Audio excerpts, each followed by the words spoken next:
নমস্কাৰ সকলোকে মই আকৌ দেখলো মিনি ব্লগলৈ আপোনালোক সকলোকে স্বাগতম দেই। এয়া আজি কলিজাক মই বেজি দিবৰ কাৰণে লৈ যাই আছোঁ দেই। ইয়াৰ চামতা ব্লকত বেজি দিছে, ব্লকত তাতে বেজি দিবলৈ যাই আছোঁ। ইয়াৰ ব্লকত যাই পালোঁ, যাই পাই পেলাই তাই বহুত এক্সাইটেড দেই বেজি দিবৰ কাৰণে। তাই দেখুৱাই দিয়ে যে বেজি ক'ত দিব। তাই মানে ইমান গম নাপায় ন, বেজি দিলে যে দুখ পায়। আজি সেই ভালকৈ মনত থাকিব এইবাৰ। তাৰপিছত তাই ইয়াৰ পলিঅ' নেকি খাই পেলাই পলিঅ' দেখাই দি আছে।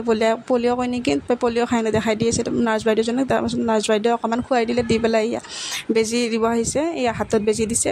তাইক এটা নহয় দেই, তিনিটাকৈ বেজি দিছে। এয়া অকণমান বেয়া লাগে ন, তিনিটাকৈ বেজি দিছে। তাই বহুত কান্দিছে। এয়া নাথাকে, আজি লৈ থাকিব লগা হৈছে। এতিয়াতো জ্বৰো অকণমান উঠিছে। এয়া বেজি দি পেলাই এয়া ভৰিতো এনেকৈ তিনিটাকৈ বেজি দিছে। ইমান বেয়া লাগিছে ন, কান্দি আছে। তাই গাড়ীত আহোঁতেও তাই এয়া কান্দি আহিছে। কিবা খাবা নেকি বুলি ক'লে তাই নাখাওঁ বুলি কৈ আছে, কান্দি আছে। তাৰপিছত এয়া ঘৰত আহি পেলাই অকণমান পানী খুৱাই কেনে তাইক অকণমান ঠাণ্ডা পানী দি লগাই দিলোঁ ভৰিখনত। তাৰপিছত তাই শুলে, একো নাখালে, ভাত চাত একো নাখালে। তাৰপিছত এয়া মই ৰাতিৰে ভাত অকণমান আছিল, তাতে পানী দি পেলাই দুয়ে হাজবেণ্ডৰো মই এনেকৈ খালোঁ। দাইল বতিছিলোঁ, আলু সানিছিলোঁ, মাছ পিটিকি এনেকৈ খালোঁ। তাৰপিছত তাই টোপনিৰ পৰা উঠিলেও। তাৰপিছত দাদাকে ল'ব লাগে হেনো, দাদাক অকণমান ল'ব দি পেলাই ইয়াৰ ঘৰত লৈ আহিলোঁ। তাৰপিছত এনেকৈ ভিডিঅ'টো শেষ কৰিলোঁ দেই। Bye bye.